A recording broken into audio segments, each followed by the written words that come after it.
यस्तो मजाको पुल त्यो पनि तराईको समथल ठाउँमा हाम्रो झापा जिल्लामा पर्दो रहेछ। तर तराईको ठाउँमा यस्तो समथल ठाउँमा जहाँ चाहिँ पिलर राखेर पुल बन्ने ठाउँमा चाहिँ यसरी झोलुङ्गे पुल हालेको चाहिँ यो सम्भवतः पहिलो नै होला। अब चाहिँ पुलको उचाइ घट्दैछ। अब चाहिँ लगि छुन आँट्यो है, छुन आँट्यो। यतापट्टि त छुनेन रहेछ है साथीहरू। आज चाहिँ म मेरो कामको सिलसिलामा हिँड्दै जाँदाखेरि एउटा यस्तो ठाउँमा आइपुगेँ जुन ठाउँमा आइपुगेपछि चाहिँ मलाई लाग्यो कि म चाहिँ कुनै पहाडी भूभागमा छु अथवा पहाडको कुनै एउटा जिल्लामा छु जस्तो मलाई अनुभव भयो। हुन त यो तराईको समतल भूभाग हो, तराई हो। यहाँनिर चाहिँ खोलामा पुलहरू बनाउँदाखेरि चाहिँ प्राय तलबाट पिलर लगाएर बनाउने चलन छ। तर यहाँनिर चाहिँ एउटा यस्तो सुन्दर झोलुङ्गे पुल बनेको छ।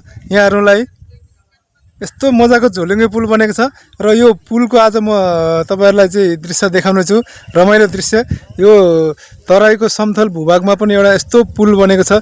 यो पुल कहाँनिर बनेको छ, कुन ठाउँमा बनेको छ, सम्पूर्ण कुराहरू सम्पूर्ण डिटेल म यहाँहरुलाई बताउने छु। अब हामी यो म चाहिँ पुलतिर जाउँ है त। हेर्नुहोस् ल, म यो पुलको प्रवेशद्वारमा आइपुगेको छु। अब यो पुल चाहिँ यस्तो छ, विशाल छ। अब यहाँनिर अगाडि बढ्दै जाउँ। यति राम्रो पुल तराईको ठाउँमा यस्तो मजाको पुल मैले त देखेकै थिइनँ। आज फर्स्टचोटि देख्दैछु र फर्स्टचोटि पाइला पनि राख्दैछु झोलुङ्गे पुलमा। मेरो जिन्दगीमा पहिलोचोटि झोलुङ्गे पुलमा पाइला राखेको भनेको आजै हो। यो पुल त मैले नजिकबाट यसरी देखेको पनि थिएन। अब पुलमा हिँड्नु त बेग्लै कुरा हो होइन, नजिकबाट देखेको पनि थिएन। पुलहरू यस्तो मजाको पुल छ। यो पुल चाहिँ कहाँ पर्यो भन्नुहुन्छ भने झापा चाहिँ बाइक पनि आउँदैछ परबाट। अहिले चाहिँ म यो पुलको मध्य भागमा छु। हेर्नु होला, बाफरे त्यहाँदेखि हिँड्दै हिँड्दै आएको यता एकदम उकालो छ। यहाँ चाहिँ यहाँसम्म उकालो छ, यता पनि उकालो छ, त्यहाँदेखि उता चाहिँ ओह्रालो रहेछ। सुवास भयो। यो चाहिँ कमल खोला हो। कमल खोलामा चाहिँ यो पुल बनेको छ। यो चाहिँ गौरीगञ्ज गाउँपालिका 1 अन्तर्गत टुन बस्ती भन्ने ठाउँमा छ। यहाँबाट लगभग माथि महेन्द्र राजमार्ग पुग्न चाहिँ लगभग 17-18 अथवा 20 किलोमिटर भनौँ न, 20 किलोमिटर छ। अथवा महेन्द्र राजमार्गबाट चाहिँ 20 किलोमिटर तल चाहिँ यो पुल पर्छ भनौँ। अब यति राम्रो पुल, यस्तो पुल त मैले मेरो जीवनकालमा पहिलोचोटि चढ्दैछु। नजिकबाट देख्नु त परे जाओस्। अब कतै भिडियोतिर कतैतिर त देखेको थिएँ होइन, तर यस्तो झोलुङ्गे पुल चाहिँ मैले आज चढेको थिइनँ। आज पाइला राखेको छु झोलुङ्गे पुलमा। अब यहाँ चाहिँ तल यस्तो लट्ठा लगाएको रहेछ, पुरै लट्ठा छ। यता पनि दुईतिर लट्ठा छ, यता पनि त्यस्तै लट्ठा छ। यसरी लट्ठा लगाएको छ। अब यसको जुन सुरुवात भनेको चाहिँ अघि जुन मैले पर सिटी रोकेको थिएँ नि, त्यहाँबाट सुरुवात भएको छ। अब अझै माथि जाउँ। अहिले यो उकालोमा चढ्दैछु म, उकालो छ यहाँसम्म। यहाँनिर साइकल पनि आउँदैछ पर।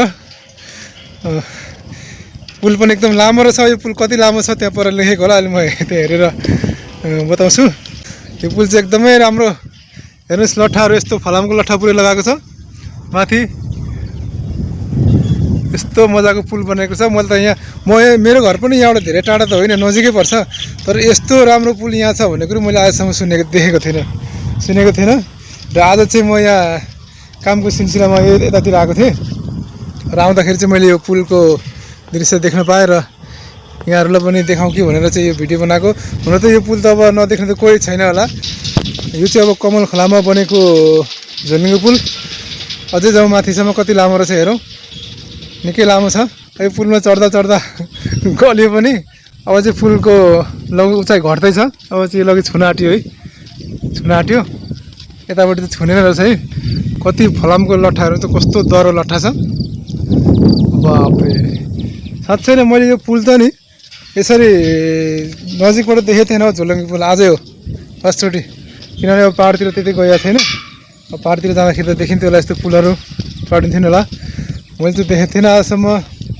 साह्रै रमाइलो लाग्यो मलाई आज नयाँ कुरा देख्दा। यहाँनिर यस्तो मजाले कसेको छ। यहाँनिर यो नटहरू फुस्किँदा झर्छ होला पुल पनि। पुल हल्लिन्छ, यो झोलुङ्गे पुल त हल्लिन्छ अरे नि त, हल्लिन्छ। अरे बाफरे, हल्लिँदैछ है पुल। साह्रै मजाको पुलमा आयो आज। अब यता चाहिँ नजाउँ, किनभने अब उता गयो भने चाहिँ पारी पुगिन्छ। अब यतै मेरो गन्तव्य चाहिँ यता हो, म यताबाट आएको अघि। अब तराईमा बस्नेहरूले प्रायः यस्तो पुलहरू त पहाडी जिल्लामा जानुहुने महानुभावहरूले मात्रै देख्नुभएको हुन्छ। जो चाहिँ तराईमै बसिरहेको छ, यहीँ जन्म छ, पहाडी जिल्लातिर कोही गएको छैन भने त यस्तो पुलहरू त प्रायः देखेको हुँदैन होइन। त्यही भएर चाहिँ आउनु होला यहाँनिर हेर्नलाई, घुम्नलाई, फोटो खिच्न, टिकटक बनाउन। पानी भयङ्कर आयो, बाफ्रे ठुलो पानी आयो है। हो भाइ पानीले भिजाउने हो अब, ल पानीले भिजायो अब, ल बर्बाद भयो। ठोक्छौ है ठोक्छौ, आम्मा केटा बिस्तारो गरेर बिस्तारो। पानी आयो डेन्जर, बर्खाको टाइम छ के गर्ने अब। मेरो गाडीमा सिटीमा कार्टुनहरू थियो, कार्टुन पनि भिज्यो सबै। पानी आयो, म पनि अब लाग्छु। अब चाहिँ म आफ्नो ड्युटीतिर लाग्छु। मेरो यता छ सिटी, अलिकति पानी परेर कार्टुन पनि भिज्यो। च्यानललाई सब्सक्राइब गर्न नभुल्नु होला र पुल कस्तो लाग्यो यहाँहरूलाई, पुलको बारेमा कमेन्टमा मिठो कमेन्ट पनि गर्नु होला।